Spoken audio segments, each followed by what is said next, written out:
je vais essayer de répondre à toute une série de questions quand même sur les divergences entre les pays de l'Union européenne et de la zone euro en particulier, pour me servir à la fois un petit peu de ce qui s'est du passé et se projeter dans le futur. Euh, le traitement, les réponses apportées à la crise de la zone euro, qui elle-même quand même était en partie la suite de la grande crise financière, sont intéressantes. On a mis sur pied le mécanisme européen de stabilité et son action a permis à certains pays de se sortir de la crise beaucoup plus rapidement que d'autres.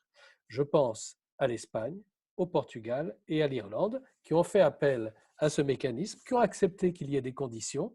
Il s'agissait avant tout de faire en sorte que leur système bancaire soit remis à flot et soit mieux géré qu'il ne l'était auparavant.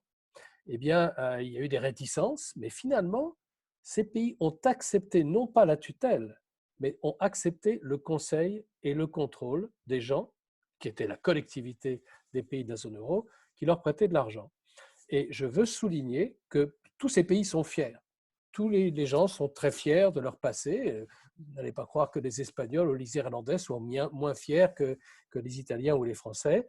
Ils l'ont accepté et ils s'en sont très bien sortis.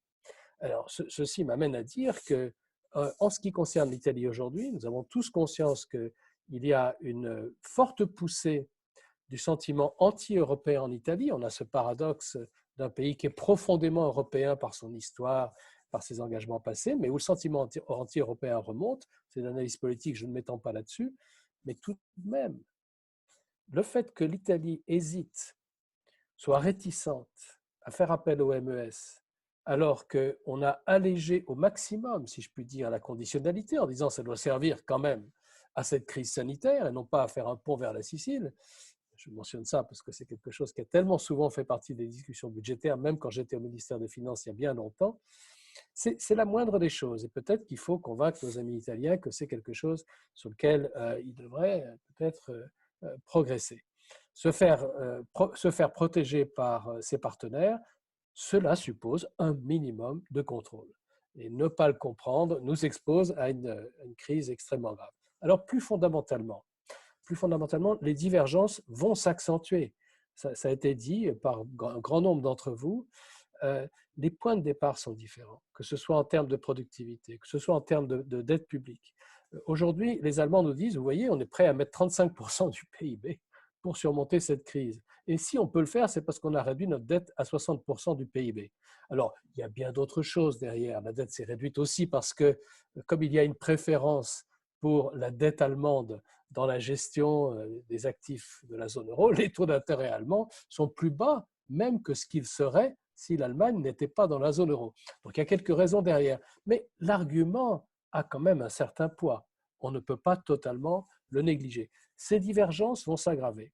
Et alors, ceci m'amène à reprendre une expression qui a été galvaudée parce qu'elle a été utilisée très souvent je pense, à mauvais escient. C'est l'idée d'un plan Marshall pour l'Italie. Alors en fait, l'Espagne risque aussi d'être dans une situation difficile, moins que l'Italie parce que son système bancaire est en meilleur état, mais ne nous le cachons pas, le Portugal et la Grèce, dont une grande partie de l'économie dépend du tourisme, vont être touchés peut-être même plus gravement que l'Italie. Mais l'Italie, c'est systémique. Donc un plan Marshall pour l'Italie, c'est une bonne idée. Le fait qu'il faut accepter que les pays qui en ont les moyens, et je pense qu'ils seront prêts à le faire si on discute concrètement, et Xavier là-dessus a été très clair, qu'il y ait des dons faits à l'Italie, non pas comme on fait des dons pour les parents malheureux, non, qu'il y ait, que l'Italie ait les moyens de se redresser, c'est un point qui sera positif pour tout le monde dans la zone euro. Voyons les choses à l'inverse. Si l'Italie n'a pas les moyens de se redresser, nous allons à l'éclatement de la zone euro, nous allons à une crise politique gravissime avec montée, déjà en cours, avec montée des populismes. Donc cette idée de plan Marshall, elle est très bonne. Il s'agit de l'articuler, il s'agit d'accepter qu'il y ait des contrôles, mais elle est bonne. Le deuxième point sur lequel je voulais revenir, c'est cette idée d'aide à l'investissement des entreprises sous forme de contribution des États.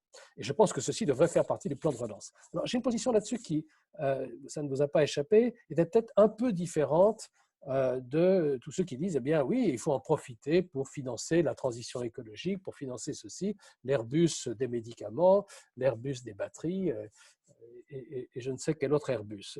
Vu la situation d'Airbus aujourd'hui, d'ailleurs, probablement qu'il faudra aussi sauver Airbus. Hein, ça sera peut-être une des choses à faire. Alors, j'ai une position qui est différente.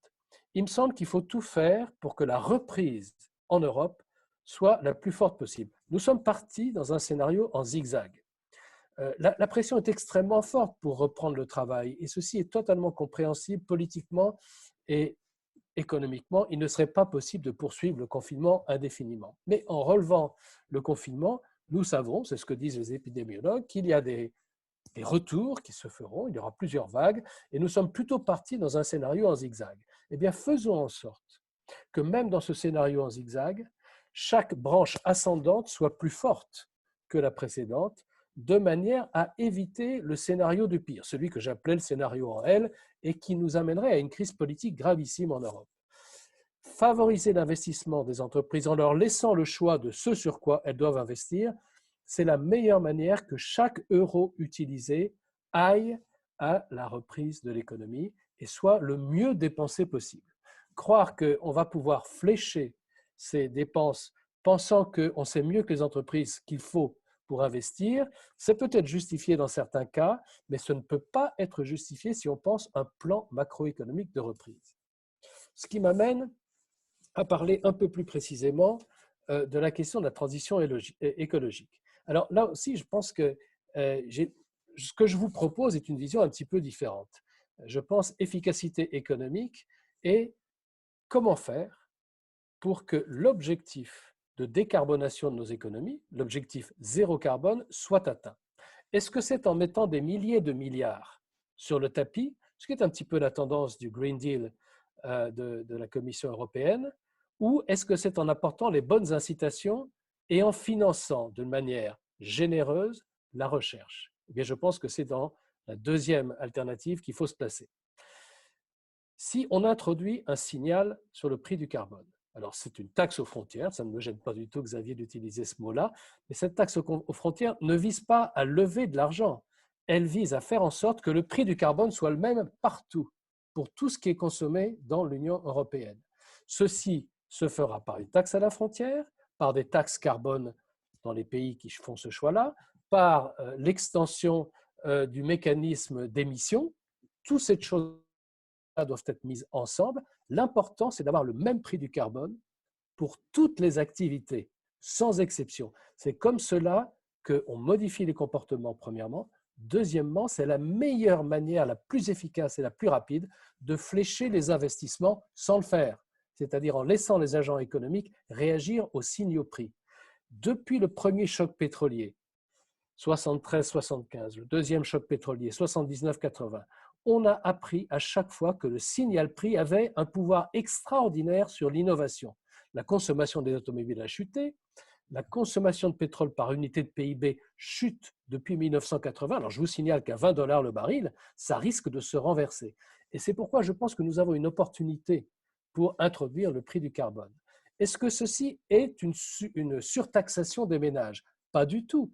Si le dividende carbone, c'est-à-dire la taxe à la frontière, les taxes nationales et les royalties que les gouvernements retirent du mécanisme des droits à émission sont entièrement redistribués à la population, par exemple sur une base per capita, si on laisse chaque pays libre de le faire comme il veut, en vertu du principe de subsidiarité qui est particulièrement bien adapté, on aura l'efficacité maximale et on pourra garder nos milliards ou nos centaines de milliards, et je pense qu'il faut aller plus loin que ça, il faut plutôt raisonner sur ce plan de relance en termes de milliers de milliards, au moins 1000 milliards, on pourra garder nos munitions, et l'un d'entre vous a utilisé ce mot que je trouve intelligent, il faut garder son argent pour que cette relance nous sorte non seulement de la très mauvaise situation dans laquelle nous sommes, mais nous mette sur un sentier de croissance plus élevé. Gardons nos milliards pour l'investissement des entreprises et pour la recherche fondamentale.